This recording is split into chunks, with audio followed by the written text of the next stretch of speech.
You probably shouldn't be using Firebase, Superbase, and other backend as service platforms in your projects if those projects are meant to teach you backend development.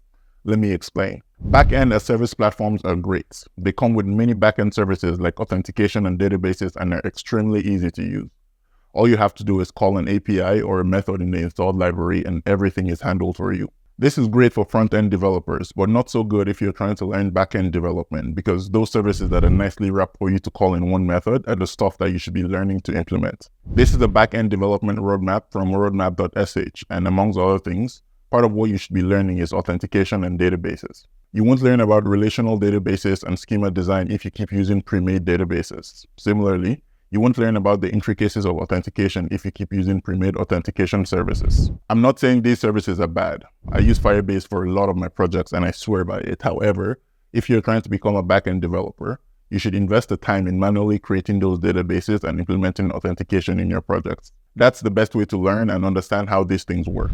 Once you have a solid understanding of how things work under the hood, you can then start using the backend as service platforms like Firebase, Superbase, and all the other ones. Follow Umaclose for more programming content like this.